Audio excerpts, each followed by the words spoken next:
नमस्कार मित्रांनो, आज आपण काव्या मधुरा चॅनलमध्ये उसाटण्या अड्ड्यात झालेल्या शर्यतीमध्ये ज्या बैलांनी अंगावरती गुलाल घेतल्या त्या बैलांची आपण मुलाखत घेणार आहोत। आणि नेहमीप्रमाणे म्हटल्याप्रमाणे तुम्ही आपल्या चॅनलमध्ये छोट्या बैलांची सुद्धा मुलाखत येते, तुम्ही प्रतिसाद द्या या नका देऊ, आपण मुलाखत घेत राहणार आणि छोट्या बैलांना सुद्धा अंधारातून उजेडात आम्ही घेऊन येत जाऊ। सो चला सर्वप्रथम आपण दादांचं ओळख करून घेऊया। दादा, आपलं नाव आणि कुठला बैलाचं नाव आणि कुठून आले? किरण पंढरीनाथ केणी, पनवेल चिंचपाडा। बैलाचं नाव राणा, बैलाच्या मालकाचं दुसरं नाव विपुल केणी, हिंदकेसरी राणा। हिंदकेसरी कुठे झाला होता दादा? औरंगाबादमध्ये। या राणा कोणत्या साईडने पळतो? दोन्ही खांदी पब्लिकने पळतो, म्हणजे डाव्या साईडने टाकलं तरी तो पळतो। आतापर्यंत त्याची कारकिर्दी काय? कारकिर्दी आता या 3 वर्ष झाली त्याला, पण त्या आत्ता परत घाटावर पण भरपूर गुलाल वगैरे घेतलेत। मुंबईला पण बिनजोडचा किंग आहे तो। आणि दादा, या बैलाला आपण सराव आणि खाणं काय दिलं जातं? याला काय शेंगदाणा पेंड, उडीद भड्डा, सकाळी दूध असतो थोडा 1-2 लिटर त्याला, आणि वैरण आणि कडबा वगैरे असतो। आधी आदात वासरू होता, आपण याला आणले 3 वर्ष झाले।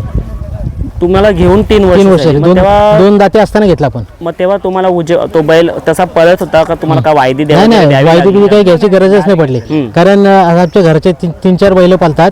नंद्या म्हणून रायगड एक्सप्रेस नंद्या बोलतो। आता त्याच्यानंतर दुसरं एक लक्षा म्हणून एक बैल आहे। त्याच्यामुळे घरात 3-4 बैल आहेत असे, असं आहे।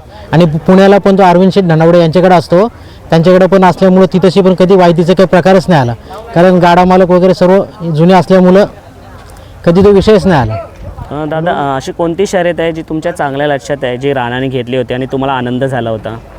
खिरकाळीचे मैदान त्यांना असे भरपूर घाटावर पण आहे ना, बरेच मैदान त्यांनी फायनल केलेले आहेत। त्याच्यामुळे असं सांगण्यासारखं प्रत्येक मैदानात छोटे किंवा मोठे असो सर्व शर्यती त्यांनी छान केलेल्या आहेत। आता राणाकडनं काय अपेक्षा आहेत आणि राणाने काय काय शर्यतीमध्ये जिंकलेले आहे? राणाने आता गदा जिंकलेले आहे, पुण्यामध्ये ढाल जिंकलेले आहेत। हिंदकेसरी झाला तेव्हा ढाल जिंकली होती, गदा जिंकली होती। आज शर्यतीचं नियोजन कसं झालं होतं? आज आमचे छोटे बंधू होते विपुल केणी, त्यांनी नाव दिला होता, तेव्हा ते समोर जोड जमून झाली होती, मग आपण महबूबचा पायरा केला होता। किती वरती शर्यत लागलेली आज? आजची शर्यत एक गोंडा 2 बादल्यांवर होते। एक गोंडा 2 बादल्यावरती?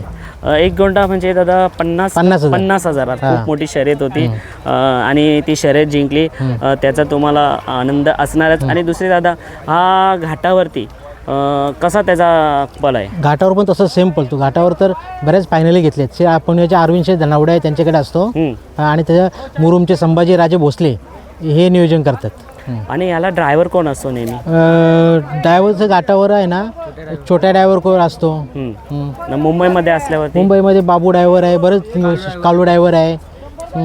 आता पुसेगावच्या मैदानात होता ना, पण इथे मुंबईला होता बैल, नेला नाही पुसेगावला। मग आता काय रुस्तम हिंदकेसरी अजून तारीख ठरलेली नाही, पण फॉर्च्युनरवरती सर्वांची नजरा लागले, त्याला तिथे न्यायचं काही नियोजन वगैरे आहे का तुमचा? हो, चालू आहे विचार, जमलं तर घेऊन जाऊ। इथे 16 तारखेला चाललाय। कुठे आहे तो मैदान? सासवडला त्याला पैऱ्याचं काही नियोजन झालेलं आहे? हा, छोटे बंधूने केलेलं आहे का? मग तो पैरा तुमचा गुपित असणार आहे? गुपित असणार आहे। दादा, मला गुपित असण्याचे कारण सांगू शकता? आजकाल पैरे ना पहिल्यासारखे नाही, पहिला उलगाडा व्हायचा, आता गुपित ठेवतो नाही। पहिला शक्यतो 99% घरचीच गाडी पळायची, असं आहे। पण आता सध्या आहे ना, रोज पैरे चेंज होतात, असं आहे। जसं नियोजन जवळ येईल तसं त्या हिशोबाने पैरा केला जाईल।